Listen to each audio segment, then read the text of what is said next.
Hello dear students, एक बार most welcome है फिर से आपका हमारे यूट्यूब चैनल पर। तो चलिए सबसे पहले जो है हम प्रकाश के बारे में आपको बता रहे थे, तो आज अंतिम क्लास होगा प्रकाश का, ठीक है। उसके बाद परावर्तन में चलेंगे।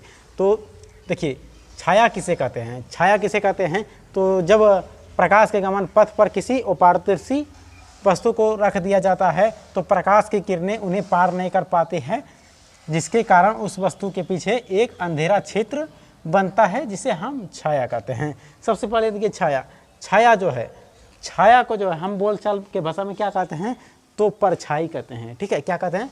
परछाई कहते हैं। क्या कहते हैं? परछाई कहते हैं, ठीक है। तो चलिए इसका कहने का तात्पर्य ये है कि परछाई उस क्षेत्र को कहते हैं जिसके आने से ऐसा पोजिट जिसे हम खड़े हैं, ठीक है।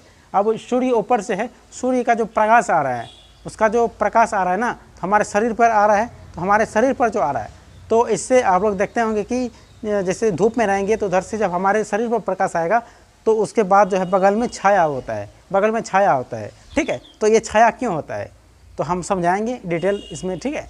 तो और जैसे देखिए मान के चलिए हम उस हमारे जगह पर रख देते हैं एक, जैसे कि पारदर्शी रख देते हैं, जैसे कि जिसका कि आर पर झलके, तो हम पारदर्शी रख देंगे तो हमको जो है क्या होगा, वो साइड मतलब जो है परछाई नहीं होगी, ठीक है, परछाई नहीं आएंगे। तो हमेशा याद रखेंगे जब परछाई जब भी आता है तो वो पारदर्शी वस्तु आता है, उसी के बीच परछाई आता है। पारदर्शी में नहीं आता है, वो पारदर्शी में आता है, ठीक है। पारदर्शी मतलब जो आर पर झलक रहा है उसे पारदर्शी कहते हैं। तो पारदर्शी वाला में क्या होगा कि छाया नहीं आएगा, ठीक है, और वो पारदर्शी में जो है छाया आएगा, ठीक है। तो जैसे मान के चलिए हम ये सूर्य है, ठीक है, इसका जो है यहाँ पर किरण आ रहा है, इसका जो है यहाँ से लाइट आ रहा है, ठीक है। मान के चलिए यहाँ से जो है क्या हो रहा है, सूर्य का जो है क्या आ रहा है, तो लाइट आ रहा है। उसके बाद जो है हम देखिए यहाँ से क्या करेंगे, यहाँ मान के चलिए एक मचान रख दिया, ठीक है। मचान की जगह पर हम आदमी भी ले सकते हैं, ठीक है। तो मचान सिंपल हम मचान रखे हैं, ठीक है। तो ये जो मचान है, मान के चलिए मचान है, अब यहाँ पर जो इस पर लाइट आया, ठीक है, यहाँ पर लाइट आया ना, अब ये जो लाइट आया इस पर, तो इससे बन के जो है, इससे जो बन के इधर क्षेत्र आता है, ये वाला काला हो जाता है। ध्यान से देखेंगे आप लोग, जब ये जो है यहाँ पर लाइट आता है ना, इसका जो परछाई होता है वो काला होता है। कैसा होता है? काला क्षेत्र का होता है, ठीक है। नहीं तो ध्यान से देखेंगे आप लोग तो पता चल जाएगा। जब इस पर आएगा लाइट तो इससे क्या होता है, इधर जो जब परछाई बनता है वह काला क्षेत्र में बनता है, ठीक है।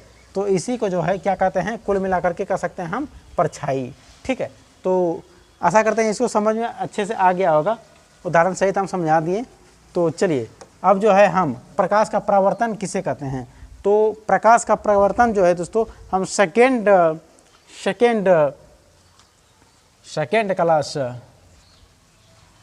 क्लास में जो है हम क्या करेंगे, लेकर के आएंगे आप लोगों के लिए, मतलब अगले क्लास में जो है हम सेकेंड क्लास में जो है हम क्या करेंगे, आपको प्रकाश का परावर्तन के बारे में बताएंगे। प्रकाश खत्म हो गया, ठीक है। आज जो है प्रकाश हमारा क्या हो गया, प्रकाश जो है हमारा क्या हो गया, खत्म हो गया। क्या हुआ? खत्म हो गया, ठीक है। प्रकाश खत्म हो गया, अब प्रारंभ होगा हमारा परावर्तन, यानी कि प्रकाश से जो परावर्तन होता है वह प्रारंभ होगा, ठीक है। तो परावर्तन के बारे में हम कल समझाएंगे कि प्रकाश का परावर्तन किसे कहते हैं, इसके बारे में हम कल अच्छे तरीके से समझाएंगे। तो आज के लिए वीडियो जो है यहीं तक रहने देते हैं, फिर हम अगले वीडियो में मिलते हैं अगले क्लास के साथ। तब तक के लिए जय हिंद।